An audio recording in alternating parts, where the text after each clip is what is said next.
Today on the T Podcast, we got Elizabeth Chavis. She is a chiropractor at her own business called Connect Chiropractic. We're going to be talking with her about her business, all about the chiropractic services that she offers. We're going to be talking about some misconceptions, some myths, some things you need to know. It's going to be a really good episode. Also, this episode, like many episodes, and our studio is sponsored by Optimized Generator People. Optimized Generator People is a great business. So if you're looking to power your home with confidence during any outage, because, hurricane season's coming up, but also just, occasionally the power companies just shut off your power for, blackouts. Optimized Generator People specializes in reliable home standby Generac generator solutions and expert service. You can control your power and control your life. Their website is optimizedgp.com. And again, great local service. Check them out. And with that, enjoy this.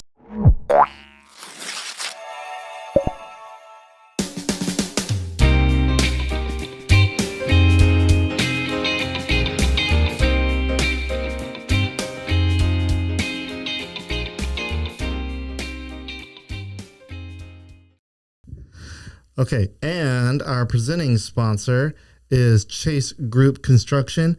You've heard me talk about them plenty of times before. Chase Group is a design build firm. So if you're looking to build a business or to renovate a business, they are the people to call. They design it, they build it. They've built Fat Pat's in Broussard and Bro Bridge. So if you've been there, you've seen that building, you've seen their construction. You probably didn't even think about it, like, oh, how do they build this and how do they design it? But there's a whole lot of stuff that goes behind the scenes whenever you go into a business. They've built medical centers, multi-unit shopping centers, and of course, like I said, many restaurants. ChaseGroupConstruction.com. Check them out. Local business. Again, can't appreciate the support enough. Alrighty, and with that, let's get into the episode. All right, so Elizabeth Chavis, welcome to the T Podcast. Thank you so much, Ben. I'm happy to be here. All right, so tell us a little bit about you, where you're from, and all of that good stuff. Okay, so I am from Opelousas, and I guess after school, I've lived in New Orleans, Atlanta, and then found my way back to Acadiana. So I've been here. I've been back for about like 15 or so years. Okay. So you lived in Atlanta before. Yeah, that's where I went to school. Okay. I went to a couple colleges there. All right. Yeah. So tell me about your time in college. Like, I didn't even realize. I mean, I'm guessing I've realized that you can go to school to be a chiropractor, but I guess my first question is a chiropractor an actual medical professional? That's a wonderful question. Yeah. So we are our degree is Doctorate of Chiropractic. So we are a real doctor. We have had over 4,200 hours of learning. So, and I can tell you this, when I first went to Atlanta, I went to a medical school for 1 year, and the curriculum was basically the same as my first year in chiropractic school.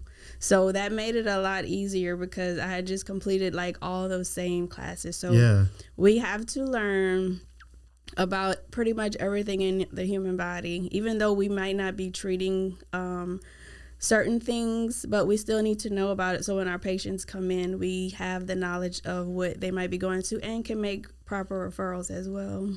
So it's not just about cracking bones. No. Like we even had to take a class in OBGYN, proctology, all that. So yeah, OBGYN. It's a very extensive amount of knowledge that we've gained. Okay. So you're in good hands when you come to a chiropractor, and it's not a fake doctor or versus a real doctor. Yeah, so it's kind of like the whole thing with dentists. Sometimes dentists are viewed as not a real doctor. Right. Okay. So how many hours? You said 4,200? Yeah, if I can remember correctly. Yeah, we took. Okay. So we would literally take. We had quarters in chiropractic school, and we were taking 24 and a half hours per quarter.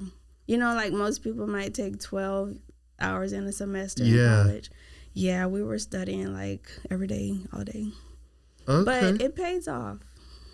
Yeah. So, okay. So, when did you, or how long did you stay in Atlanta for school? We finished in about like almost 4 years, and I could have gotten out maybe like in 3.5 if I would have just maxed out all the way. But towards the end I took it a little slower. Okay. Yeah. Yeah. So you only stayed in Atlanta to go to school. I moved there to go to the medical school first, and then I was gonna do an osteopathic medical school, which most people don't know about it, but I wanted to go that route because they have hands-on manipulations that that's what it was founded on, but no one really does those anymore. So once I was there, I learned about chiropractic, and I was like, oh, this is really what I want to do, because it's pretty much all hands-on. Like, chiropractic means done by hand, so my hands are my tools. I don't use any drugs or any surgery, and like people's lives are changing like dramatically with just me using my hands. So like that's amazing to me. It's still amazing every day. Okay, so your hands are your tool. I get that. I've seen some chiropractic videos online before. I feel like I know a few people that have went to school for chiropractic and have gotten their own little practices. And let me tell you, it's still a weird weird thing for me to get around, even though I like in high school, I would crack my own back. Mm-hmm. Like, you know, those chairs, the plastic blue chairs, you would just push on it and crack it back. Okay, so have you ever had a chiropractic adjustment? I have not. Okay. It's like, so a lot of people are nervous, which rightfully so. You have no idea what to expect, and it's hard to explain what you will feel. So like when I'm adjusting someone for the first time, like I slow down, I talk them through it, I help them breathe to relax, and I let them know if you're uncomfortable with anything, just let me know. There's more than one way to do chiropractic adjustments. And then once they're comfortable, and then like I'll do an adjustment, and then they're like it was nothing to be afraid of, they'll find. But I like to make them comfortable, coach them through, and then when they're really comfortable, then I can, get those bones to move a little bit and release some of that pressure and some of that strain on their bodies. Oh man, okay. So I might have to be your first. Oh, okay, all right. So, I want to kind of go back to just kind of who you are, and like in high school, was that your calling to want to be a chiropractor? Okay, so. Okay, it's a little bit of a story. So whenever I was in, I don't know, like junior high maybe, whenever you do science projects. Yeah. So my science project, I x-rayed some beans and then planted them to see if they would grow more or less with the radiation. X-rayed beans? Yeah, I took the beans to the x-ray technician, and they did different strengths of x-ray on them. And then I would plant them in different pots to see which ones would grow more or have more beans. So yeah. So whenever I did that, I was like, ooh, I would like to be an x-ray technician. And my brother had did that in the Navy also. So I was like, then he was like, no, you should be a radiologist. You could be the doctor that is over the x-ray technicians. I was like, oh yeah, cool. So in my mind, I was going to be a radiologist. And then, that was in like junior high school. And then, so I did go through the medical school track in college. But once I heard about chiropractic, I was like, okay, this is what I really want to do. And funny story, the only class I actually, I failed the class by one question, literally one question. What class? It was radiology. Okay, yeah. So it's like, I think that wasn't my calling, but like we had all those finals on the same day, and that was my last one, and I was just burnt out. Oh, I bet. And I was like, why? How could I fail this class? And this is what I thought I wanted to be. But yeah, but you can still be a chiropractic radiologist. You just have to go through like 4 more years of schooling. Yeah. So it's like total 8 years roughly. Yeah, I mean, that's like, yeah. It's kind of like the thing with pharmacists. So you have the pharmacist and then pharmacy technicians. Or I think that's right. So when you go to like Walgreens, the people that you're interacting with are typically pharmacy technicians. Right. The actual pharmacist, you probably never talk to unless you need a consultation. They're in the back cutting the stuff. Yeah, doing the actual drug dealing. Like, they're just a legal drug dealer. Right. That's what that is. Oh my God. Okay. So you failed by 1 point? One question. One question. We went back and combed over my test, and it was one question. Oh. And she wouldn't give me any point. If I had one question right, I would pass the class. But anyway, that's fine. Yeah. Everything worked out. Okay, so I have a little bit of your notes here that you provided me. So, of course, you have over 10 years of experience, probably 14 years now, right? Give or take? This month is my 14th anniversary. What? My chiroversary. All right. Okay, so you graduated from Xavier University of Louisiana, right? Yes. Yep. And then also Life University's College of Chiropractic. Is that the one from Atlanta? Yeah. Okay. And then you're licensed in Georgia and Louisiana. Makes sense from Atlanta. And so you specialize in families, athletes, and expectant mothers, and of course, accident victims. When you moved back, when you got first of all, why did you move back? Let's just go straight there. So I graduated in March, right, of 2011. And then my dad passed in May, I want to say. So my mom was like, well, since you haven't really gotten established, why don't you move back here and stay with her for a while? So I moved back to Opelousas after staying in Atlanta. Dude, okay. Yes. From Atlanta to Opelousas. Dude. Well, you were born and raised in Opelousas? Yeah. Okay. Then you go to Atlanta, experience the big city. Culture. There's something to do every day, every moment of the day. Yeah. And now you're back. Yeah. Well, Lafayette's a little bit better. Or do you live in Lafayette now? Well, now I do. But yeah, I had to like reprogram my mind because I was like, man, there's nothing to do here. And then like, so by the time I moved back, like I got saved again. I was not drinking. I was not partying. So like literally there was not much to do. So I had to just reprogram my mind, be with your family. So once I got, temper my expectations from like, what is there to do to, we're going to hang out with the family. And then like, I was fine. But now like, honestly, I prefer Acadiana vibes than the big city vibes with all their traffic and yeah. Look, yeah, I don't know anybody who truly enjoys the big city traffic. You enjoy the big city amenities. Yeah. You like the culture mix. Yeah, you like having everything close to you. Walking distance, for the most part, Houston, not everything is in walking distance in Houston. No. You got to drive. Houston is a driving city. But I think Atlanta is a pretty good walking city in some aspects. You can park somewhere and then walk different spots in the area. Yeah. To do dining, shopping, coffee, parks. Yeah. What did you like most about Atlanta? I think I like that there were so many cultures there. Like, at one point I lived in like more on the east side part where there was a lot of Ethiopians, so their food was really good. I've lived near the Indians before. Like there's every culture under the sun in Atlanta. and like the Caribbeans. I enjoy being able to meet different people from all over, hear their experiences, hear their accents, eat their food, their music. And I think that's what I enjoy most.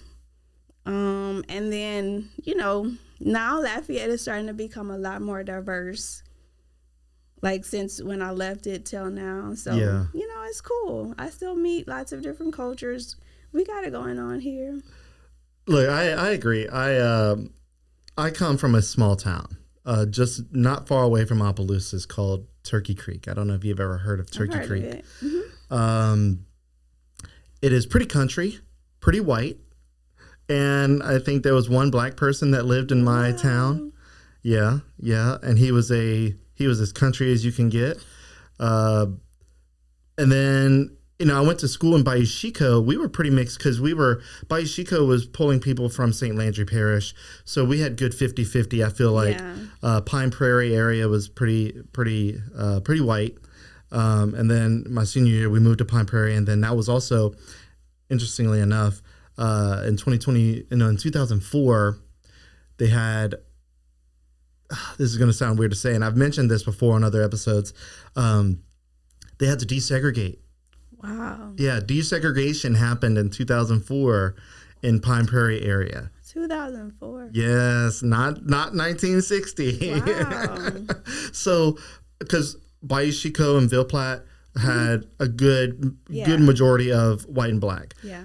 Pine Prairie was mostly white, and so for the Evangeline Parish school board to rectify that, they had to pull from Ville Platte, Bayou Chico, and I want to say Vidrine area to bus people from those areas to Pine Prairie to add more diversity. Crazy. I know, it's crazy. It's crazy, right?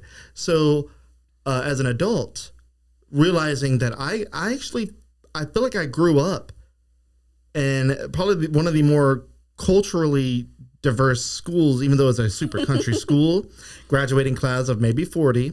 For that area, we were pretty mixed, and I liked it. Yeah. Moving to Lafayette, I realized that where we were at was very bizarre, and Lafayette was just so much more culturally mixed. Yeah. And then especially in 2025, there's so many more different types of people. Like I didn't realize that we have a large, I say large with respect, demographic of Vietnamese people here. Mm-hmm. Like I just realized there was that beautiful temple, like right up the road. I want to try to make that festival this year. Yeah, I think for the Laotians. Yeah, that temple is beautiful. Where's that at? It's kind of like New Iberia area. I'm not sure like the exact city, but I'll just say New Iberia area. Okay, because I know there's a temple that I'm familiar with. I think it's a Hindu temple. Correct me if I'm wrong, but going towards Maurice. Mm-hmm, yeah, I think so. I wrote about it because it was under construction, and I said it's down this weird little street, and I'm like, that looks like a church, but not a quote unquote normal church. I'm like, what is this? And it had like multiple steeples and like the things. I thought it was really cool, but yeah, we have a good mix of not just white and black people, but we have Indians, we have Vietnamese, our Asian community is growing here. We have good mix of Spanish influence. So culturally we're becoming better. Yeah, and I think so. When I went to Westminster for like pretty much since 4th grade all the way up until graduation. So there was a mission team. So we would go to like different countries and do mission trips. So I think that's what like really sparked in me the desire to be around different cultures and to appreciate the differences. So like ever since I started with the mission team, I'm like looking for like cultural experiences to add to my collection. So I'm also like a travel agent, just kind of like part-time on the side whenever people need me. Yeah. So yeah, I'm always looking for a new place to visit. Okay. Well, we are at about 20 minutes, so I want to go ahead and get my last sponsor in, and then we will get into the nitty gritty of chiropractic services with Elizabeth. So our next sponsor, our final sponsor, let me actually, there you go. It is Music Academy of Acadiana. They are Acadiana's top choice for music lessons. So if you want to learn music, or if you have kids that may want to learn music, check them out. Their website is musicacademyacadiana.com. Great local school, like I said. Got about 500 students in and out each month. Learn anything, any stringed instrument. Improve your voice. If you want to learn background scene type stuff like audio production, they teach that there. Again, their website is musicacademyacadiana.com. They're located right next to Sam's Club off of Ambassador. Great local school, and we appreciate their support. All right. So now that we've established that you like this area, coming from Atlanta and chiropractic school, and you're here, it seems like you're here to stay because you just started a business called Connect Chiropractic. And it's in the address is in the caption. I think I have it right here. Give me 1 second. It is 600 East Pinhook Road, Suite 2. And their website is connectchiropracticcorporate.com. So check that out. But yeah, so now that you have your world of culturally mixed bones in Lafayette is broadened, and you like to do some cracking, are you the type of chiropractor that likes clicks for cracks? So I'm gonna tell you something that one of my teachers told us in high school. Yeah. Don't be addicted to the crack. Okay. So why? So obviously, whenever we're doing adjustments, it's going to make a noise, right? Like the crack. So not every single time you'll hear the noise, but you can still feel the bones moving. So they tell us, like, it's like, don't focus on the sound, focus on the movement that we feel with our hands. So some people, like, if you don't hear the sound, you think nothing happened, but that's not true. If you felt the movements, then we know we did something. And, there's other signs that we've done something as well. But, yeah, that's something that, I don't know, it just stuck in my head. Don't be addicted to the crack. Some things they say, it just gets in your head. I love that phrase because it goes for everything. Don't be addicted to crack. Okay? Like... and then one more thing, there also are other techniques that do not involve cracking at all. So one of them, I used an activator instrument. So everybody has their own little name for it. Some people call it a stapler, a little gun, the pogo stick. So yeah, the pogo stick. So I use it to do adjustments on people that may not be comfortable, or just certain areas that I like to use it on, maybe like extremities. And then we also have the drop table method, where you lay there and we program the table once, we'll put a little slight pressure, and then the dropping of the table actually facilitates the adjustment.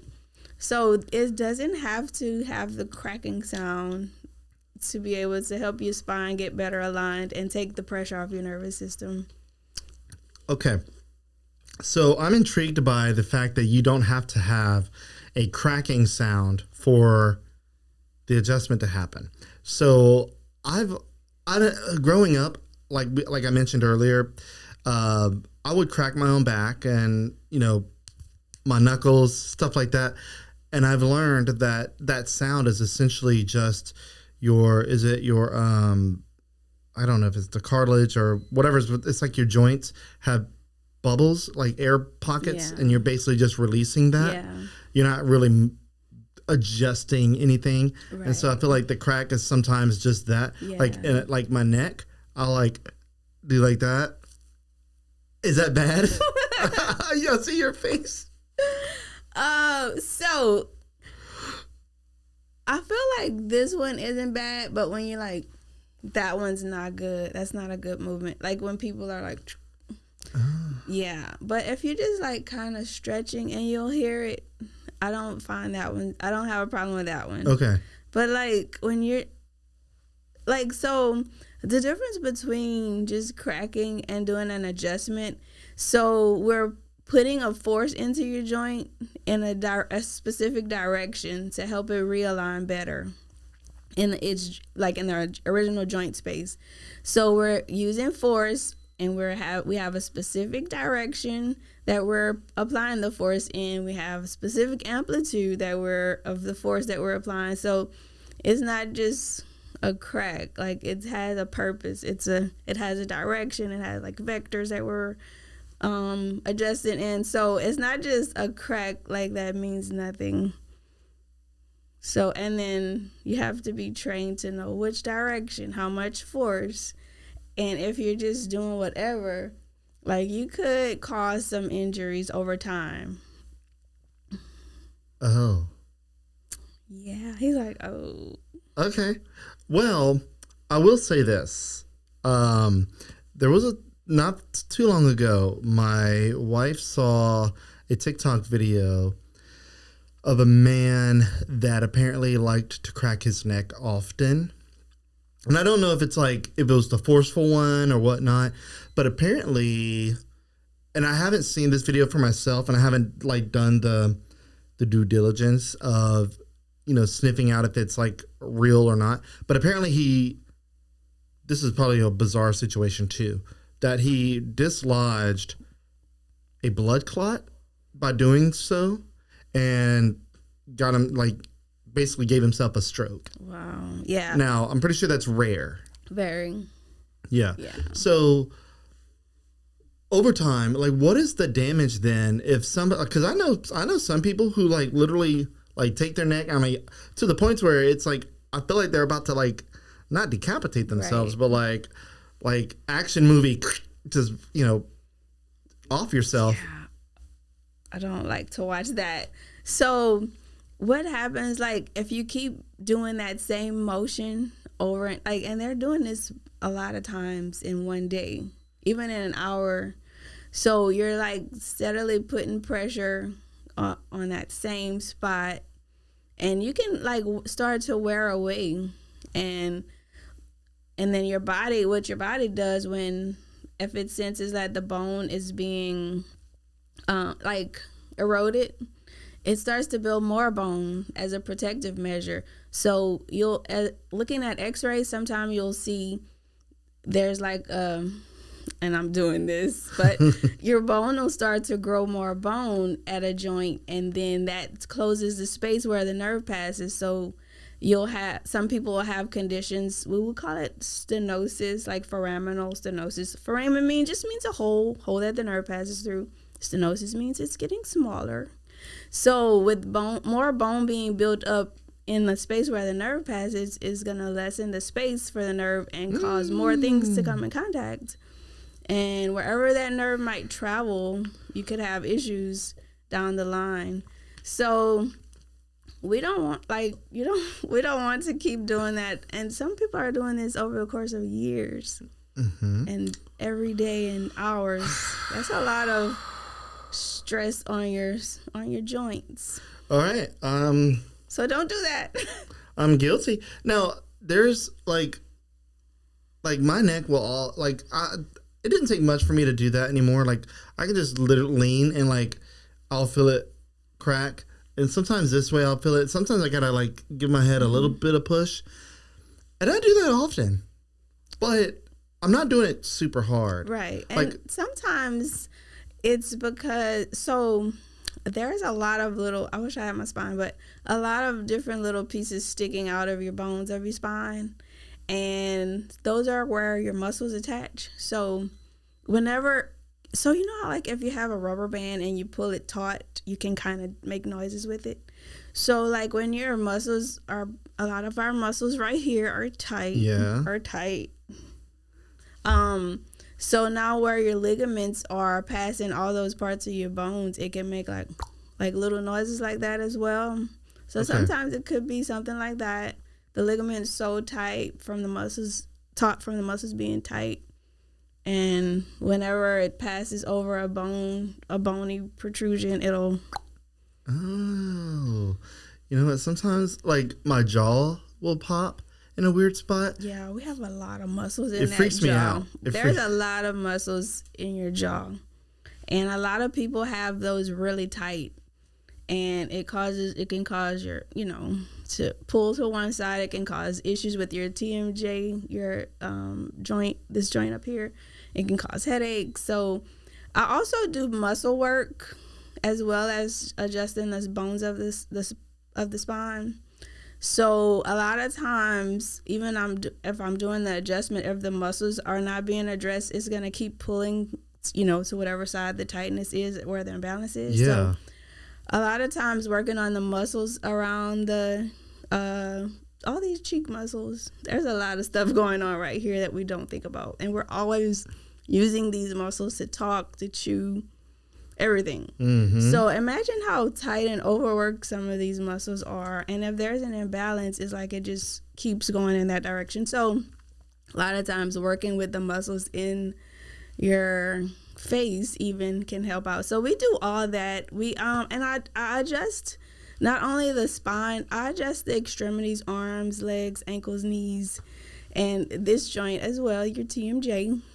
Just, a lot of people think it's just for your back pain, which not quite. One of my very first patients that I had, like once I completed school, and then I was like, okay, I'm ready to see patients. So it was a 14-year-old, right?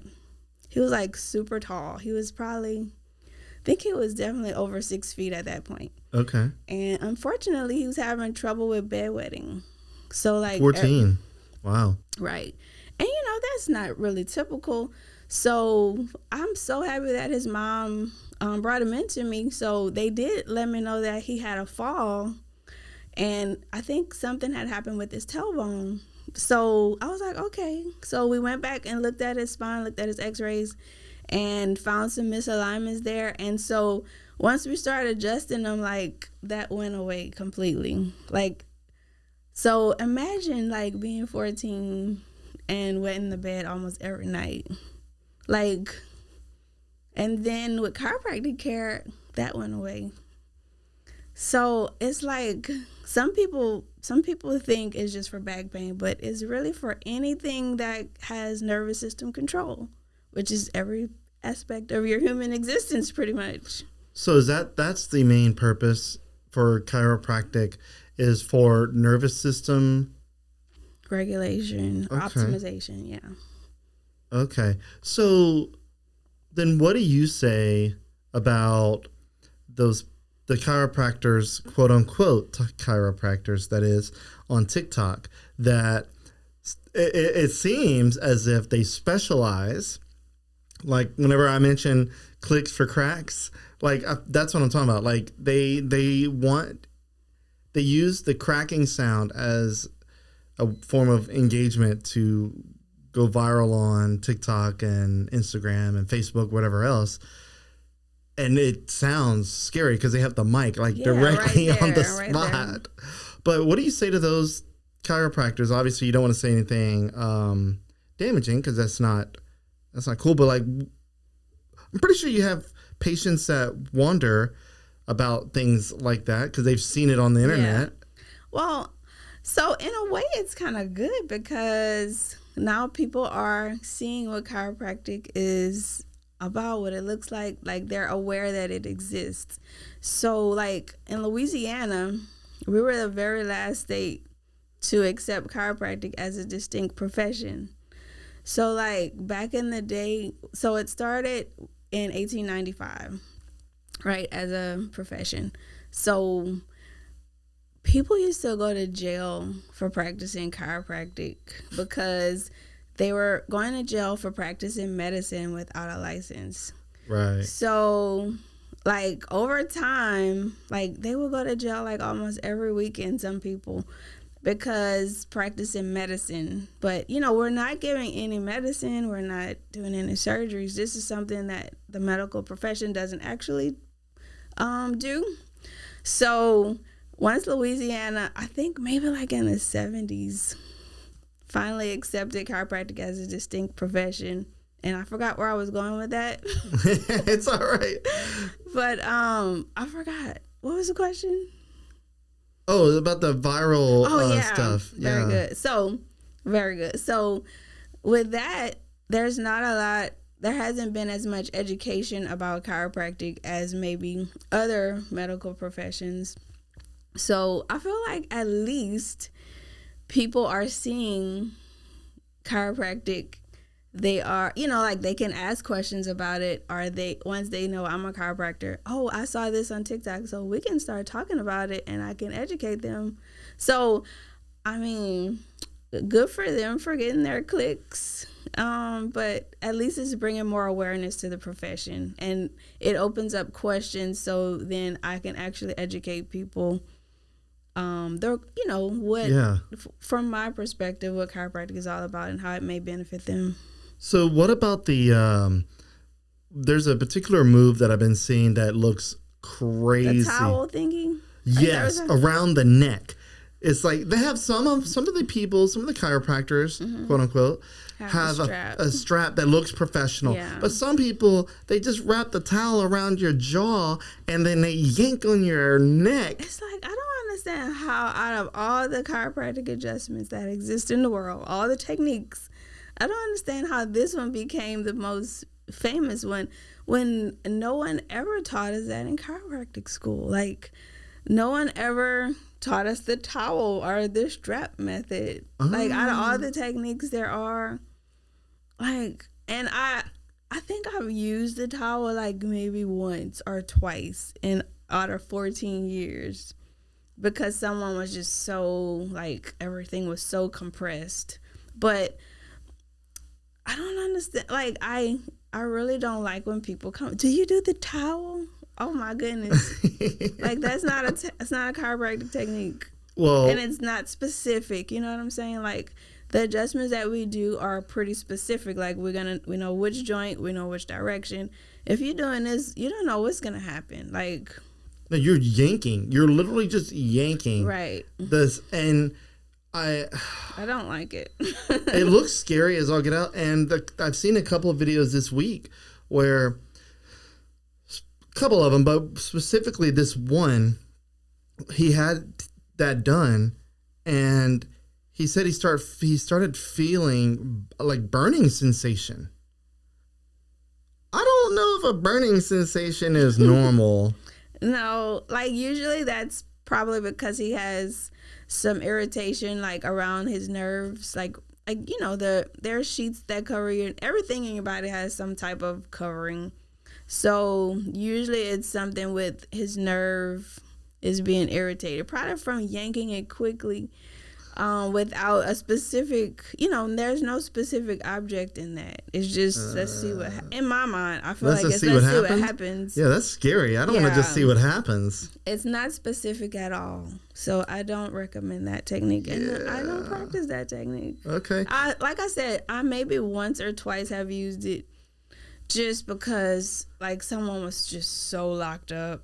Right. And so, but I rarely do that. Like, I haven't done that probably in 10 years. Okay. So, speaking of techniques, there's a particular technique that I have here noted. It's the Webster technique. And it looks like it's made for fetal positioning. Can you tell me about the Webster technique? Okay, sure. Yeah. I mean, it's so simple. Like, it's really amazing what can happen. So this is one that sometimes pregnant moms come and I'll analyze their pelvis and I can see that maybe it's stuck on one side and maybe something's rotated on the other side. And then I'll usually feel in the front of them, and I can usually find this very tight spot and it's very tender to them. So whenever they have more tightness on one side, it's going to cramp the space in their uterus. So if that ligament is tight on one side, it's not leaving the little baby enough position to move about as they should. So they're kind of cramped. And sometimes it cramps them where they will be in like a breech position, which is not optimal for normal delivery. So I'll do my adjustments based on what their pelvis is showing, and then I'll work on the ligaments in front. And then now that releases the space. Now they have more optimal space for the fetus to move around in, and they'll go to their optimal position because they have full space. So it's so simple, but like it really does make a difference. Yeah. So, okay. And you mentioned that you can analyze people. I'm pretty sure more or less like more intimate settings, kind of looking at their body. But like, do you ever just like when you're at the grocery store, when you just walk around and you see someone looking all kind of cockeyed, as they say, do you ever just go, man, I could just grab that part and just You can't help it. Like, even just looking at the seams of people's pants, sometimes I could see the seam is way over here, or like once you start, you're looking for differences. We're looking for one higher or one, more posterior. It's like you can't help but see these types of things. And like if people say certain words, I'm like, like they might say migraines, and I'm like, So it's like you just, I can see what I've seen people with conditions that I may hear people mention, and I've seen amazing results. Man, chiropractic is so simple in a way. Yeah. But it's so profound. But like those migraines, people are having headaches every day. They get their adjustments, then they're like, they don't have headaches anymore. So for a migraine, what move or what like adjustment is most common that you see helps with that? Like what area of the body? Oh yeah, usually your neck, and it's usually right at the top, like your first bone of your neck. So like a lot of those are, we would call them vascular, or like dealing with blood vessels, or kind of the reason that they're having the headache. So in your neck, there's a little bone on a part of the bones of your neck. Each have little holes for your vertebral artery. So it goes through your neck and then into your head. So a lot of times if you have something misaligned, and it's usually at the top of your spine, of your neck, it's like the blood has, if you look at it, you'll see the blood is going, the vessel is going straight. When it gets to C1, it goes to go up because it sticks out a little further than all the rest. So when that one's misaligned, sometimes the blood will have to, it already has to go in a curve, but it'll be the way that it'll be a little torsion, that it'll be a little bit more turbulent as it's going up, and that can result in those types of headaches. So a simple adjustment to probably one bone in the neck fixes that problem, and boom, no more headaches, no more taking medicine, no more BC powders. Hey, look, I just took a BC powder last night, but I had a headache because I had an altercation with a neighbor yesterday. Not physical, but like a stress headache. Oh yeah, it was a stress headache. And then my little boy, he was distraught because it was involving him, and that was a whole mess. But yeah. Speaking of kids. Okay. What about kids? So kids, I just learned that infants get chiropractor services. There's actually a chiropractor that just opened up last week that specializes in just infants mainly. And I'm like, and I've seen TikTok videos again where infants are getting these adjustments, and it looked I'm not doing that for infants. They don't need all that. Right, exactly. No. They just need like minor little things, not this whole, especially not the neck popping. It's more like a sustained pressure in like a specific direction, but like with colic, help those babies out a lot. Those ear infections, so though, like, man, could save so many people from surgery and all the commotion that it goes with watching your kid have surgery and recover. Like, same thing, usually adjusting that right at the top of the spine, the neck. And then that actually helps reposition the ear canal to drain properly. So you're getting the ear infections because it's not draining properly. So fluid is just getting stuck there and causing infection. So when we do the adjustment, it helps to make the canal to be able to drain. So things are not going to keep getting caught up in here. It's going to be draining. So there's no need for tubes, no need for surgeries, no need for infections. And I wish people knew that, because like surgery is not, watching your baby go through that. Oh yeah. Yeah.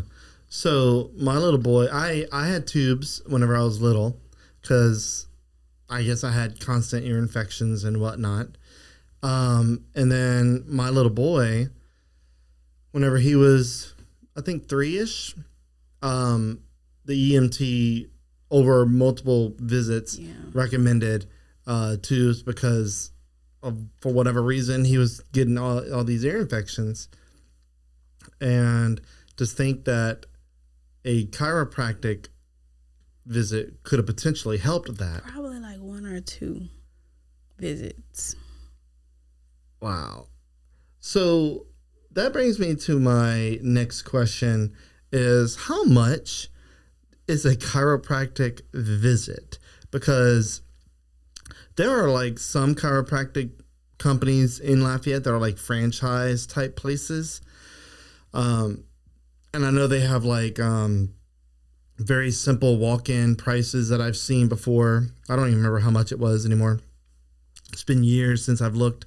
But like, what could somebody expect whenever they go to your place as far as cost-wise? Is it insurance covered? Like, spill the beans on that. Okay, sir.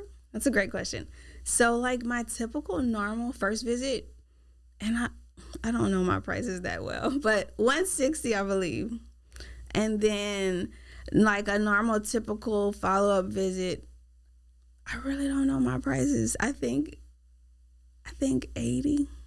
Okay, yeah, that's okay. I usually don't handle that part, but yeah. So I think about $80, and then I am in the process of being credentialed, so I'm almost there with like Blue Cross, Aetna, Medicare, Medicaid. Almost, I think Medicare. I'm fully credentialed already. Some of them I'm just waiting on my start date to be able to start billing for those insurances.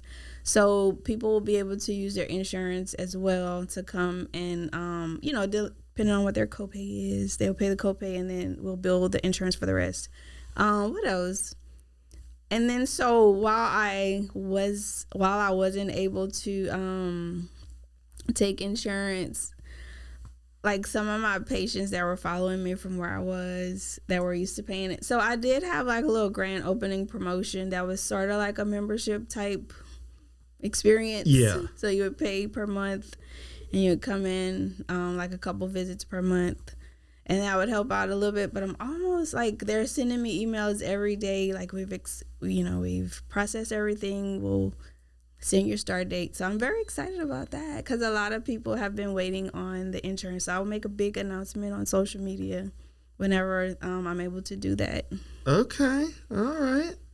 Well, it's good. So you said about 160 and then follow-up visits are roughly 80-ish. Yeah. Okay. And we do so first visit we'll do an exam, just kind of see where you are, what positives we might find during testings or what imbalances we might find, and just basically see if you're a good candidate for chiropractic. If you have, if you don't have any red flags or anything. And then what would a red flag look like? That's a good question. So like certain parts of the spine, if they have like instability, especially in their neck, maybe from certain conditions. Like sometimes people with rheumatoid arthritis have a little, it's a bit technical, but a certain space at the top of their neck where their ligaments are not they're a little more unstable, like they're a little looser. Okay. So some of those we won't want to adjust. Well, definitely not with hands. Certain conditions, like if you have metastasis, we don't want to be adjusting that. just certain things, like certain medical conditions. You said metastasis. Like if they have cancer. Oh, like potential tumors or mass. Yeah. Okay. Yeah. Like some areas that might not be stable in the spine. Yeah, you definitely don't want to adjust something and then release something into the body that shouldn't be released. Because that'd be wild. Like no. That would be bad. And then so we'll also have like different therapies. Like we have electric muscle stim that kind of helps your muscles relax. Yeah. We'll do heat or ice depending on what they present with. We'll do ultrasound therapy. That's real good. So. And then, like I said, I also do myofascial release. So we do work on the muscles as well. Man, like these are my favorite. Oh, I love working on that. What are they called?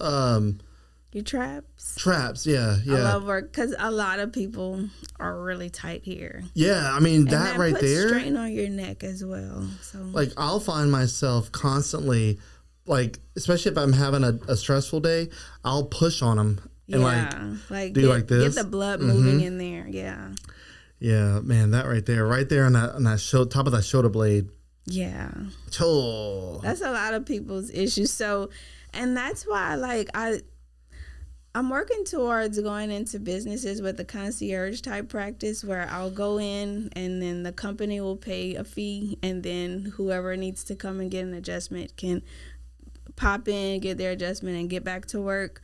Because I feel like a lot of people's jobs are creating the problem, the conditions. yeah. So the employers should pay for it. The conditions treated where it's happening.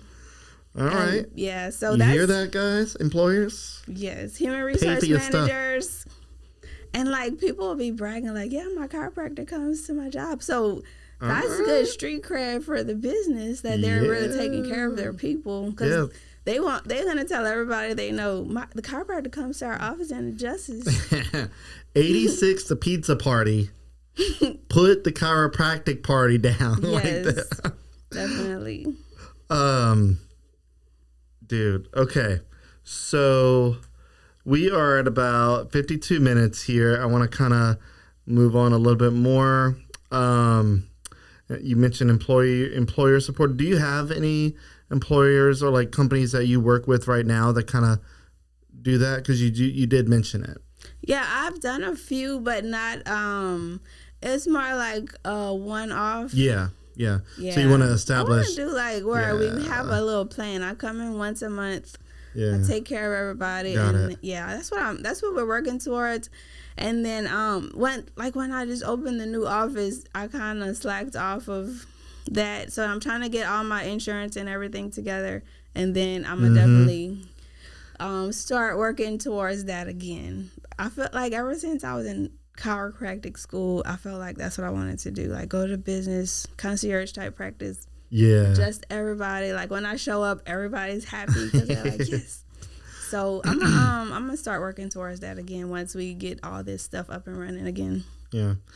So earlier you mentioned there was a particular word that you mentioned, and I know this word for a couple of different reasons. Both in aviation, I fly drones, and I've had to learn about flight paths and all that. And then also in graphic design, there's the same word that you mentioned, and it was vectors. And I don't know the exact definition of vector broadly, but I do know that it's based on mathematics. So like in aviation, a vector is a particular path that an airplane typically runs on. It's kind of like the highway in the sky. That's what I understand it as. I'm probably oversimplifying it and not doing it justice to the aviation crew that may or may not watch. And then in graphic design, essentially when you have a vector graphic, it is scalable, it adjusts, it's mathematically infinite. So like it never gets blurry. So it's always, the graphic design is always mathematically sound. I don't know, that's weird. But in chiropractics, I'm guessing when you say vector, you're talking about moving a particular bone or joint in a particular direction. That's what I'm talking about. So I'm basically talking about a direction that a force is being applied in. That's what I mean from my perspective. There you go. We're applying this force in this direction. So like it'll usually be like posterior to anterior, lateral to medial, inferior to superior. Stuff like those are. So we're gonna combine like each of those into one force in one direction based on, does it need to go P to A, L to M? That's how we like lateral, medial, inferior, superior, or does it need to go superior to inferior? Okay, all right. What is the craziest adjustment that you've ever done or that you can expect? Like, what kind of gives you that excitement? Like, oh yeah, this is going to be a good adjustment. There's got to be something that like you see. What is that for you? Man, I feel like all of them. Like as many times as I've adjusted people, I still get excited. So I don't have a specific adjustment, but like I guess I can say like if I do something. I think all of them, I'm sorry. But so I'll tell you a quick story. So I had a lady that came in recently and she was crying. Like she was very distraught. She couldn't move. And she was like she does weightlifting, like very active. So she came in very sad, very distraught, and like called that morning and came in the same morning. And like we talked a little bit, and I think I had seen her before, like a while back, and so I adjusted just one of her bones in like the back of her, like the hip, where the hip meets the sacrum. Yeah, I know exactly where that's at. I adjusted, and she was very distraught, so I was like, okay, we're gonna take a look at, and usually I would have put her on therapy, let her relax a little bit, but she was so distraught. And I could see that joint was not moving. So I adjusted that one joint. And then she jumps off the table. She was like, you did it. And then she starts bending over, touching her toes. And like, so she actually just got that one. And then she left. And she had called in for the thing. She left, went to work. She's like, I'm going to work. So that was pretty spectacular. And then another one, I told you I use an activator instrument, the pogo stick. So one lady, she came in like hair all disheveled. It was Mardi Gras time. She had a ball that day and she couldn't move her neck. So this is crazy. One little click from that activator on her, it was her neck. So I did one click. And then all of a sudden she could move her neck again. Like that was pretty amazing to watch. And then she was very distraught because she had a ball. How she gonna get ready? Her makeup, her hair, she couldn't even really do anything. Wow. So with one click from the activator on her neck, then she was like able to move her neck again. So I think those are my two stories for today. No, so that's good. That's good. What about, and I'm going to get, this might not be in the realm of chiropractic care, but it's dealing with especially the neck and the back. And I've been seeing this and it looks hella dangerous. And I'm telling you, I don't think this is chiropractic, but you can tell me if I'm wrong. People with a hump on their neck. Like right there, usually it's bad posture or whatever have you. I don't know if you're familiar with the late 80s, early 90s sitcom Golden Girls. Okay, so there was a particular scene where Dorothy, who was talking about a necklace or something that she was wearing, and she was asking Blanche and Rose about it, and there was a joke made about Dorothy's hump. And I don't want to try to paraphrase it or quote it because I'm a butcher it, but me and my wife always quote it. So I've seen people on TikTok, and it all goes back to TikTok. I feel like every video that's wild is on TikTok right now. Period. And so there's these people with the humps on their neck, and it's not bad humps. I've seen some bad ones. that looks like it's beyond repair. But like just a little bit of bump, and this quote unquote doctor will take this thing, put it on the hump, and take a mallet and just hit it. That can't be good. I think I may have seen something like that. I'm not doing that one. I'm not. I feel like you'll need an adjustment after that. So, like, what technique they didn't teach us any technique like that in school. But, okay. So, like, the very first chiropractic adjustment ever was kind of like that. So, the guy... just using weapons? It was very primitive, but that's how they discovered that, this is a way that we can... Basically, they knew that something was done and it needed to be undone. Like, that's how they came to chiropractic. So, a guy, and it was a black dude. The first chiropractic patient was black. Whoop, whoop. Okay. So he had fell off his ladder or something. I forgot. Or something hit him on the head. And after that, his hearing wasn't quite... his hearing wasn't right. So I literally think the guy that came up with chiropractic, he was kind of into all kind of random stuff, like just looking for things besides normal medicine and how it affects the body. He was a cuckoo bird? He was into like crystals. He was into like all kinds of just things. Okay.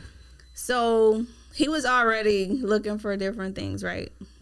So different ways of accomplishing healing. So when the guy told him that, he was like, So he put the guy on the table and like whacked him.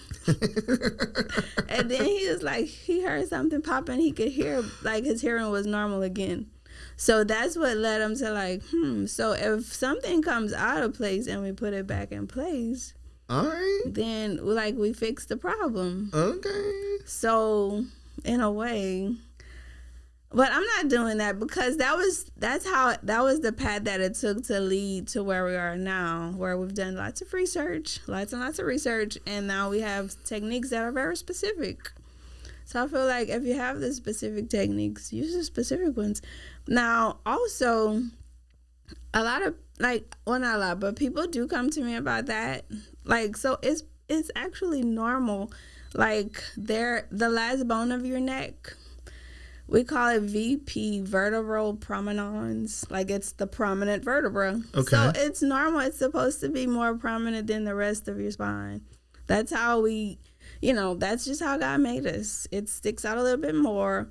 So some people, because they're like, they can lose the curve in their neck from too much forward head, head posture, and not keep. You're supposed to be level with your shoulders, not way over here. So, because of that, sometimes it's even more prominent. Yeah. But like I don't mind this bone sticking out. It's supposed to. That's its name. Okay. What about a hunchback? Because Wednesday morning I went to a little grocery store in Carencro because I live in that area. And I saw a lady, an older lady, pushing a basket. And I'm telling you, the back of her head and the hunch of her back were about even. She was over so much. And I'm like, good Lord. Like her back literally looked like that. Yeah.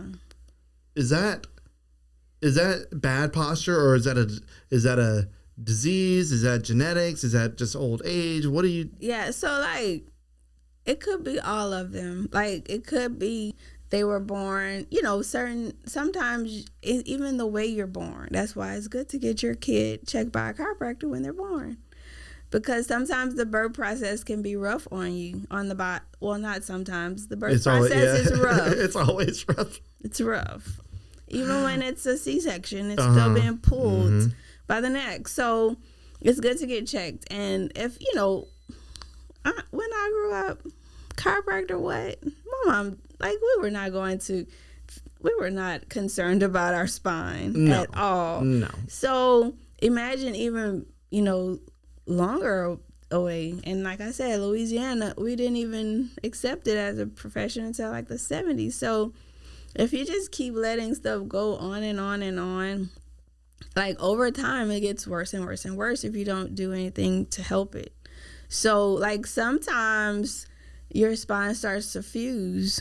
Like, you know how when I said sometimes when your bones are rubbing, they'll grow more bone. Mm-hmm. So sometimes they grow more bone and fuse. So now, like, they're really, like, your body be trying to hold you, like, wait, come back.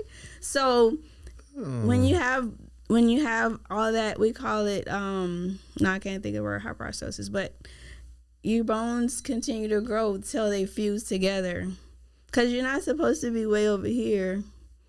You're supposed to be here. Yeah. So once you start getting those bones to grow, like the side parts usually infuse, and it's like it's too late for us to do anything. But if we get it before, then we can help stop and reverse what's going on. Okay, so early detection.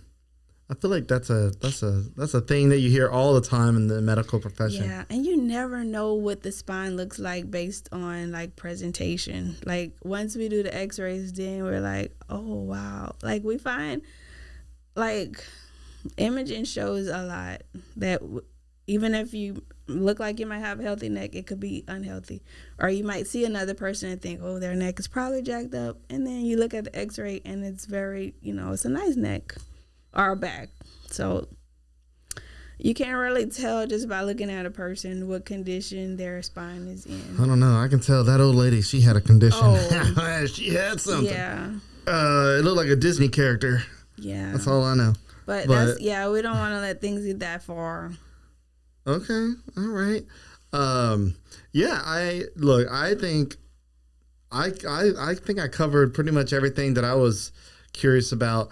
A lot of this was just my own curiosity because a lot of it surrounds TikTok. Yes. And the idea of going viral for the chiropractic cracking.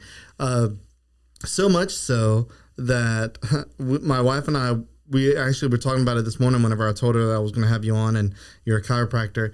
And we were laughing because there's people that make fun of the TikTok viral chiropractors. They take like a skeleton, I've seen those, and they go, "Oh, where do you feel They send me these all the time, and like they'll like turn the neck all the way around 360, or they'll like slam them and fold them in half just to get the sound." They always send me those. If I could get $1 for each time I get those, I'll be doing straight.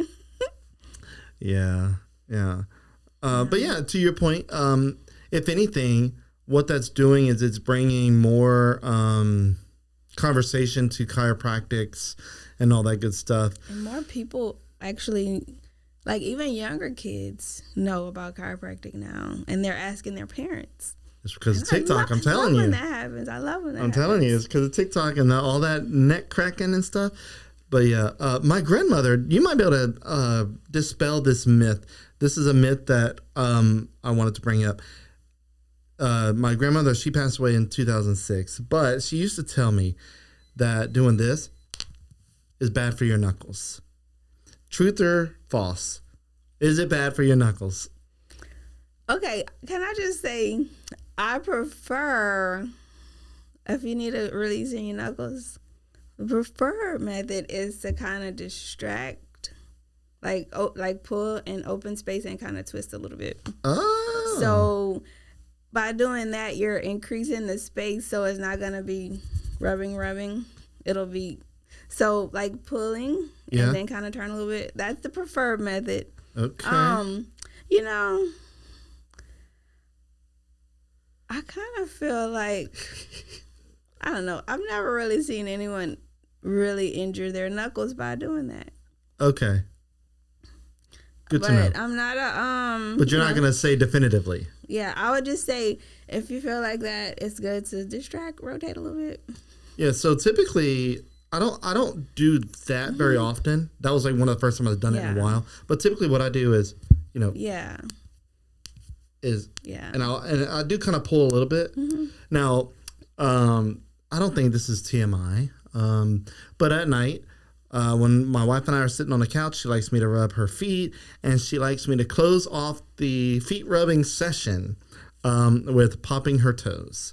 So, and I think I've become an expert toe popper. Yeah. Like, I feel like I'm a toe chiropractor. So, like, I'll find it, and I used to just like take my thumb, right, and like put it over and just do that.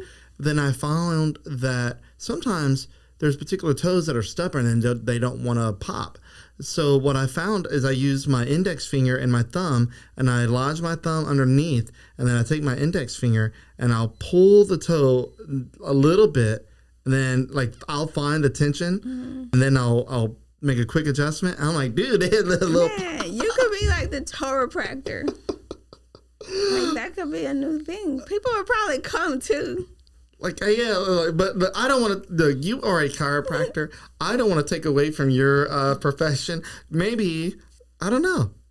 I don't know if you're down for toes. So, at this one point, I was working in New Orleans, and so another doctor, she had been practicing longer than I'd been alive, and she was gonna do replace both knees, because she has done like skiing, like extreme racing. Yeah. Like, she used her knees a lot. So I was taking care of her practice, and she had like some really, I was like, like the St. Charles Avenue type crowd. That was bougie. Yeah. And this one lady, she would come. Oh, she always cracks my toes. So I had to crack all her toes. But yeah, like, I do work on feet though, honestly. Okay. I work on the feet. All right. But like, I was like, is something even wrong with her toes that she want me to, you know what I'm saying? Yeah. Like, usually if they'll come in with, my foot, my whatever, I'll work on that. But I felt like she just was being like a baby and wanted me to pull her toes.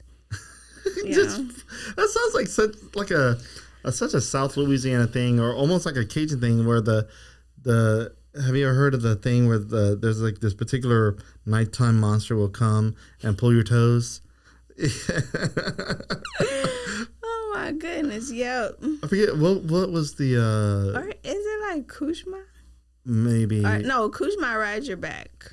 No, it's not the Rougarou. It's not. Oh my God, I'm blanking out on what this thing is. Where there's something or whatever will come up at night and pull your toes. Yeah, I've heard that one, but I can't remember who or what it's called. What situation?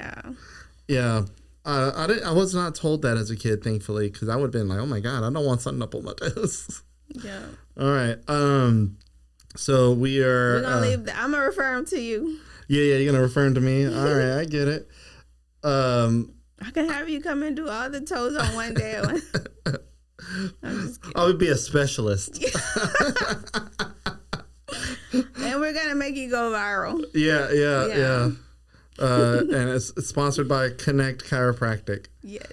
All right, so I want to go ahead and give you the floor to just promote your stuff and make sure to put that out there, and we'll close out.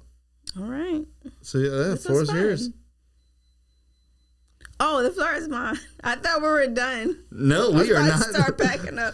Yeah. So tell everybody about your. All right. So guys, we are located at 600 East Pinhook Road. It's right across the street from Pack and Paddle, and we are open from 9 a.m. to 12. We take lunch from 12 to 1:30, and we have our website. I'm pretty sure it's going to be there, and I'll give you the booking site as well. We do online appointments as well, so you just pick your time, and come on in. We'll usually our first visit is like an hour-ish. So just budget that amount of time. And we also do kids, we do geriatrics, we do pregnant mothers, we do athletes, we do corporations, we do corporate chiropractic as well. So if you need us to come in, give a talk, like an ergonomics talk is something that I have going on for businesses around here. just to help their employees stay empowered with their own bodies. We do that one as well. And what else?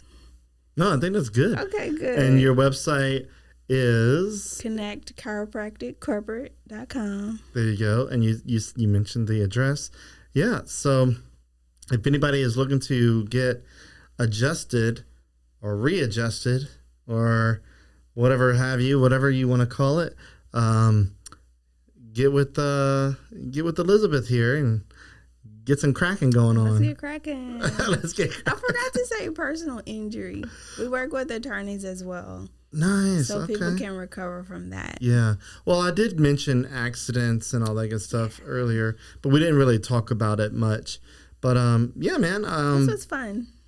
I'm glad it was fun. There was a few things in there that I wasn't expecting as far as conversations go, but it was good. Yeah. Yeah. Well, I hope you have a great weekend, Elizabeth. It was a pleasure having you on, and I hope that someone that is looking to get cracking reaches out to you and see what's going on. All right. Thank you so much, and I hope you have a great weekend, too. All right, guys. And I hope you come see me soon. Yeah, there you go. Go see Elizabeth. And look, I don't know if I will. We'll see. He will. Okay. All right. She's giving that look. Yeah, you're gonna come. All right. We'll see. We'll see what happens. It's something that makes me nervous. But with that, you have a great weekend, and we'll see you on the next one. All right. Bye, Elizabeth. All right.